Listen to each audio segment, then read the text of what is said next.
So why don't we talk about how the training looked leading up to your contest season, and Yep, then what you're looking to change now that you've got the results from the season, your reasons why you were sure. doing things the way you were.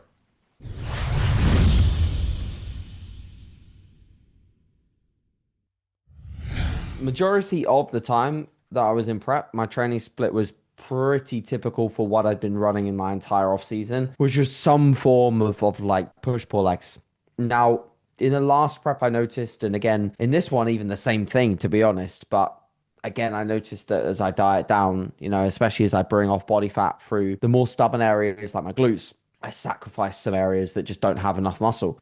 So my arms and my delts and my chest, they come down a notch to get everything else into the condition requirements for the stage. And I'm prepared to sacrifice a bit, but I want more in those areas. So I did what I could to protect them by basically separating a good portion of my arm and delt work and putting it into an arm and delt day. So it was like shorter sessions, but it was normally like 4 days on and 1 day off. But at the back end of the prep, the majority of the time I was running push, pull. Obviously, push would have a little bit of triceps in it. Normally, it would be around about 4 sets. Pull would have no bicep work. It would just be pull. And then I'd do an arm and delt day, which would have a little bit more biceps. So it may be like 10 or 12 sets of biceps. And then again, maybe 6 sets of triceps and then a few sets of lateral delts, side delts. And then I'd go into legs. And then I'd take a rest day and I'd repeat. So that would pretty much be the majority of the time the split. And that definitely worked nicely to retain a little bit more tissue across those weaker areas. Just giving them a day where I just did them on their own.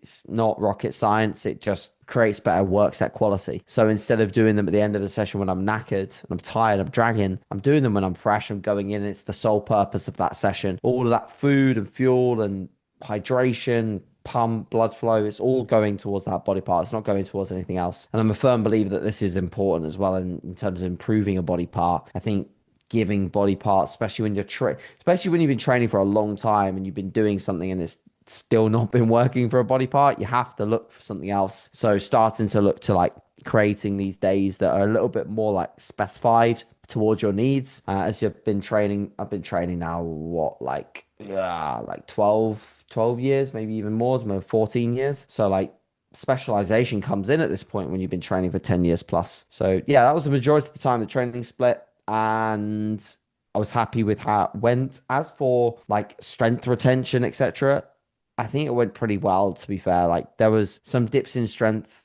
in the very latter ends of prep when I was digging, especially to get into the weight categories that I did. For sure, some movements dropped off just as a result of a lack of internal stability, just not having that same body weight behind me. Everything felt that this is the thing that I craved. Like post show, I was just feeling, and it's something that I've really got back now, and I'm so happy that I've got it back. Is feeling not fragile, right? I felt so fragile at the end of prep. Like everything just would kind of hurt in some shape or form.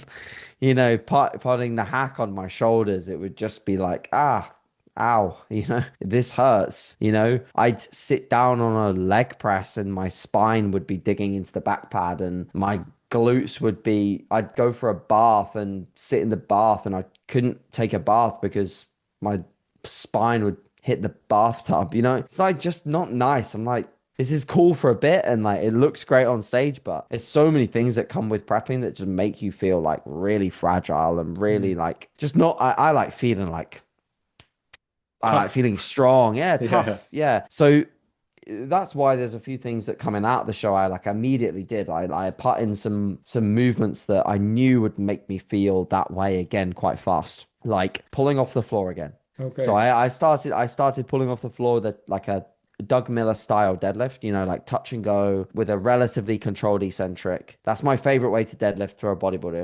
If you're going to do a conventional deadlift, I think touch and go, it keeps it quite safe. It keeps it quite repeatable. It allows you to kind of keep a little bit more kind of like continuous-ish tension. So I do like soft lockouts at the top as well, like rather than like spending time at lockout, like kind of soft lockout and go again. I started with those. So I started with those 6 weeks ago. I'd been RDLing the whole prep and the pull off the floor just felt so foreign. I got Yeah. like 150 kilos for like a hard five. Oh, And I was like, yeah. oh. I felt sick after that. So I was like, that's grim. Wow. I've been a guy that in my off seasons before, my best 10 repper at peak off season, bear in mind like 40, 50 pounds heavier in body weight, was like 220 for 10. So to pull 150 for like 4 or 5, I was like, that's disgusting. That needs to change. So I deadlifted as frequently as I could for the last 6 weeks. Yesterday I pulled 180 for an easy 10. Oh, So amazing. It's yeah, already so going it, back up. it Yeah. comes fast, and that's with like very, funnily enough, that's probably a PB for this body weight because I'm still pretty lean. I'm like 12 pounds up from stage weight, 10 to 12 pounds up depending the day. Okay. So I've got that first. Go ahead. How far out did you remove the deadlifts, the Romanian deadlifts from your show, I mean? Romanians, I did Oh, the the whole whole way way through, through. and Oh, they were okay. pretty good. Like they held strength relatively well. I was doing most of the time I was doing between 160 and 180 Okay. kilos for reps, you know. But it's just the movement of pulling it off the floor is just so foreign for me. It just didn't feel Right. safe initially. And you're right. And just for the listeners, in case they missed it or are curious about this, did you say you would do 4 days in a row typically and then take a rest day?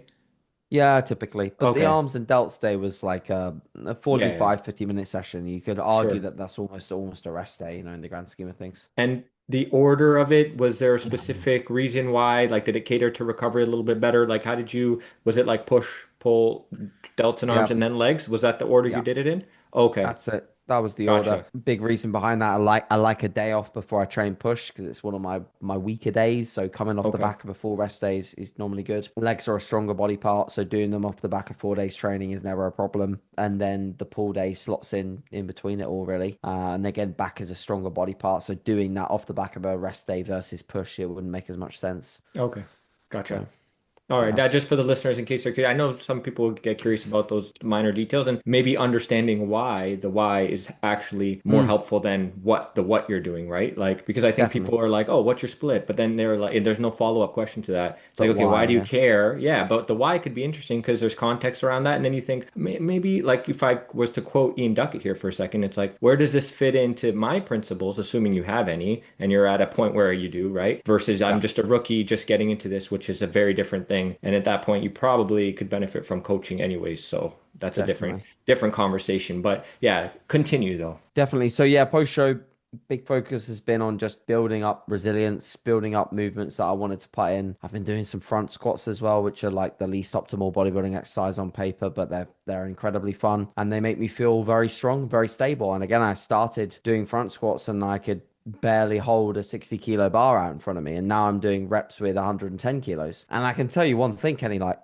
my back is blowing up from doing fronts and doing deadlifts. Like my upper back is, I don't think my Okay. upper back and traps have ever been this thick or dense because of these movements that I'm putting in that just challenge my whole body. And something that I'm really trying to revisit a little bit with some of my training right now is like taking it back to what really just feels good for me, which especially for back training. So there's a few key principles that I think like I want to reflect in my training. For back training, the more basic my back training is, the better. Hmm. Sticking to basic barbell movements, pull-ups, and then cable rows and cable pull downs. No fancy specific machines, no trying to get the profiles perfect, not doing as little chest supported movements as possible as well. Because for me, a chest support actually makes my back training almost worse. No. I like having the synergy of my whole body moving through motion. I like doing a low cable row and having my spine move a bit. I like some thoracic flexion in the mix. I like to feel my entire body moving and my scapula moving. That for me, when I'm fixed in a space or fixed in a machine, it just never has felt as good. And I wish I'd kind of realized that a little bit of a while ago because I've been doing a lot of machine stuff for back. And I think whilst my back is always probably going to be a stronger body part, I think it can be so much stronger by just going back to what honestly feels the best for me. Like feel is important. Let me ask you a question about the feel. Oh, go ahead. You Yes. first. One more thing. Just let me cover all the body parts so Yeah. people get a good perspective. So with push, in my previous off seasons, trying to attack strength progressions on pressing, driving up my numbers and creating excessive fatigue even on a push day from just trying to do stuff that was like as heavy as all the people that I looked up to with their chests or their shoulders was getting me nowhere.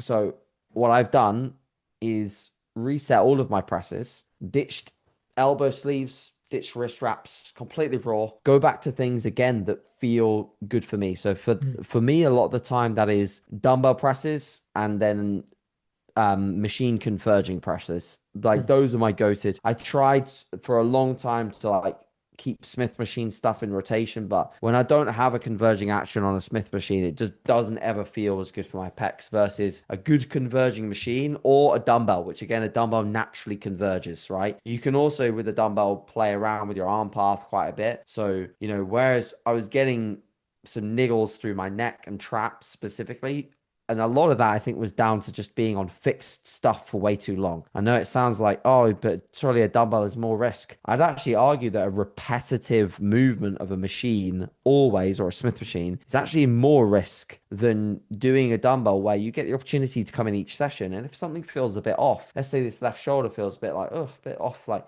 you just change your position slightly and you move, and like the dumbbell then falls into a place which feels like less risk. Whereas with a machine, you're in. Once you're in, you're in. That's the movement. And then if you're doing that same machine every 3, 4 days, you get probably almost a degree of repetitive strain from doing that same thing all the time. So bit of a reset, well, definite reset with my presses, really build them up from the ground up. And instead of going at it with every single set all the way to failure with sometimes partials and forced reps, etc., just toning back a little bit on those 50-50 reps, as I call them. So less of those like absolute grinders where I'm not even really on the muscle anymore. I'm just like getting it up with everything I can. Instead, staying about one shy of those. So the sets are still hard, but about one shy of those real 50-50 reps. And as a result, a little bit more overall volume. So my volume a little bit higher now on my pressing work, weaker body parts, chest, shoulders, arms. Intensity a little bit lower. My back training and my leg training, they're still very much the same. I've just put in some movements that I really like and enjoy. And that's kind of the synopsis of my review of my physique, is that I needed to take a bit of a different approach when it came to some of the weak areas and some of the strong areas. A little bit of a change of tack, but mostly just doing what I really believe in, which especially for posterior chain training is a lot of basic stuff, which has also built a lot of the best posterior chains in the sport, I'd argue. So yeah, that's that. What were you going to ask in regards to The what was I feel. discussing first? No, I it's was very dealing with the interesting. back It was training. yeah, it was the feeling because you're talking about Oh, the feel. Yeah. yeah, no, it's interesting because you were talking about how with the chest support, and then I got me wondering or thinking about how, so is it a matter of like left to right, the feeling of left to right? Because you also brought up that shoulder example. So I know that sometimes when you're not fixed to a specific machine, like you had just Mhm. mentioned, and you're doing like, let's say, bent over dumbbell rows, right? No chest support. Well, now, even if you're slightly rotated a little bit, just naturally, like there's an asymmetry there in the body because we're not symmetrical. No human is completely symmetrical from left to right. Or maybe Yep. that left shoulder blade just doesn't retract as well as the right, just naturally genetics, injury history. But you use a, like you mentioned, a bent over dumbbell row versus being fixed with the chest support where you're locked into like this almost symmetrical plane, right? Because Yeah. that's the machine, the Yeah. way it's designed. I can see how that could feel better when you're doing it without the chest support, when you're doing like a bent over dumbbell row, no chest. Because then if you're slightly rotated, well, you can be, or this side's not retracting as well in that specific plane that the machine was set in. Well, now that one shoulder that you were mentioning, like for example, with the when you were talking about the pressing example, same thing with the Yeah. rows. You can fiddle with it where it's like, wow, that actually feels symmetrical now, even though it might not be from like the if you have a trained eye looking at it, but that doesn't matter. I would go with what feels better than with what looks better. Sometimes we try to force symmetry, like We I've come do. across trainers that are like, oh, it has to be completely symmetrical. It's like, well, no, That's not not if it how we're doesn't. built. That's Yeah. not how we're Yeah. built, right? Like, oh, you have to be getting the exact same amount of dorsiflexion on each side when you're squatting, and you look like you're Jesus. rotating just a little bit to the right. And it's like, let that happen if it feels better. And you're probably not gonna end up risking hurting yourself if you in versus forcing the symmetry, right? But do you want to add anything to that? Do I have that on point with your thought process there, if I was to elaborate on that? You have that literally on point. And I'd also argue it's my craving to also feel resilient has forced me into some of these movements as well, because the chest support for me is like it's like a safety mechanism, whereas when I was coming out of the contest and wanting to feel this element of like stability and rigidity and strength. Something about doing, like, for example, if I was to say, right, I'll either do a machine row where I've got like my arm braced on this pad and I pull down like this and it's like perfectly locked in, or I grab a handle and I sit on a low cable row, my torso stabilizing the movement, my lower back stabilizing the movement, and I'm driving my elbows back in that same plane, but I've got my body doing a lot more of the work. Again, it's this craving to feel like I can train really hard and not get hurt, you Right. know? And that once that started to come back, because these movements didn't feel great the first time. They felt, in fact, probably quite poor because my bracing was poor, my stability was poor. So, and this is where people cop out of these movements, is they're like, they do them for 2 weeks or 1 week and they're like, oh, my lower back hurts, or oh, I'm not stable enough. That's true. They don't Yeah. allow enough time to actually get good at it, and that's the problem. That's the issue. Is the reason why their back is then not a complete back with like fully developed erectors, lower lats, etc. Is because they've got weaknesses that they're not willing to train. So they'll just sit on a machine instead, which is easy and comfortable, and squeeze until kingdom come. But the Yeah. back's still Yeah. a problem. So it was my craving to just keep developing something that I think the way you train really is just you got I can see obviously I get like hundreds of form clips over the course of a week of coaching and I can see the physique in the training. If you were to send me a client as an inquiry and all I got was clips from push pull and legs, I could tell you what body part's weak and what body part is strong just by Mm. watching them train, because you can just see how people like Loz, for example, has a weaker back, right? A weaker back. And you can see the synergy of her back movements. So just like everything doesn't move quite as well as it should. She's got a lot of issues through her scap and through her shoulders. And as a result, like when she's moving through space, it just doesn't look natural sometimes. And this is why for her, when she's actually done a lot more machines over the last 2 years, her back has really not stepped forwards that much. Interesting. It's really stayed pretty stable. I honestly think she's made more back progress in the last couple of months, reintroducing some movements which allow her more freedom to guide and learn how her body moves than she had when she was putting in a lot of stuff that we thought was going to do things better. We thought more stability, more accuracy, more of these things that are going to like pinpoint precisely her back. I honestly look at the pictures and I'm like, your back looked better when you were doing more stuff that on paper is maybe not as good, Hmm. but this is the exact reason why, sometimes just taking it back down to the basic comment of like bodybuilding is about doing the hard stuff consistently and getting as good as you can at it. Yes, identifying some things that maybe just don't bottom line work for you, injury risk,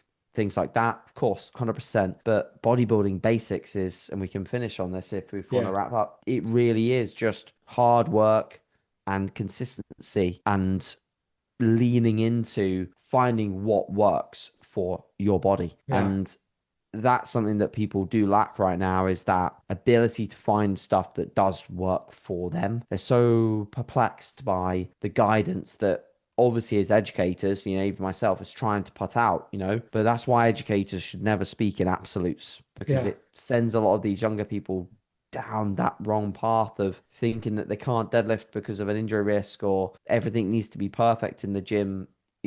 Find your own way, really find your own way. It's biggest tip that I can give. I love that. And you brought up something, just this is how you end off because I know it's coming. You have to end this off with if someone right now they're listening and they say, "So AJ, what you're saying is machines are bad?" What do you have to say to them? Because that's like, that would come, right? So Mm. just what do you have to say to that person? Yeah, no, no, machines are great. Machines have their purpose, 100%. I think there's plenty of like, for example, with my chest, converging chest press is a perfect piece for me. So it's more a case of like machines have application, and you need to monitor your physique progress when you do a certain thing. So let's say you do a good stint. I'm talking like 6 months, and you've done mostly machine work for your back, and you look at your back. Is your back improving? If it is, fantastic. Run the machine back approach. If it's not, stop doing what you're doing and try something slightly different. Add in some movements where you're not stabilized in space as much, where you are bent over a weight. You've got a heavy weight in your hands. You've got something that's forcing you to use other parts of your back that weren't being used on those machines. Do another 6 months of that. Look at your back again. Is it better than when you were doing the machines? You've now spent a year doing a research study that's probably really worthwhile because you don't want to step on stage if your goal is step on stage with a shit back. You know, that's as Yeah. simple as it gets. So be accountable, take your progress pictures, look at what is working, look at what isn't, run it for a decent stint, 5, 6 months is a good that's a good stint of time. If you're in a surplus, 5, 6 months, you should be able to see visually some change in a body part if you're really working to try and bring it up. And then yeah, just be your if you've not got a coach, critique yourself, be aware of what you can do to improve and what you can maybe tweak to be better and run it from there. But machines are definitely not bad. I've seen many people massively improve their back with a lot of machine work, but I've also seen people have a terrible back for a long time doing a lot of machine work. So, and I do think back is an area that I'm very passionate about. And I don't know what it is. It's like it's a body part that you can't see. I think it's a body part that you have to train in a slightly different way to others. I do really believe that. I do really believe that there's some core movements with back training that if you miss out, you just don't have a complete back. And I do think that the way that people's backs look on stage, again, you can just tell when someone, I can even tell now when someone walks out, I can look at them from the side and know what kind of back training they do because it's so obvious when their lower lats and erectors are like sticking out like grabbable bits of like meat, or they come out and they look like completely two-dimensional from the side. Hmm. It's so clear what they've done to get that. It's not, to me, it's not rocket science to work out that someone's done a lot of hard stuff to look like that versus not a lot of hard stuff and look two-dimensional, Interesting. So 3D backs are built by these tough movements. They really are.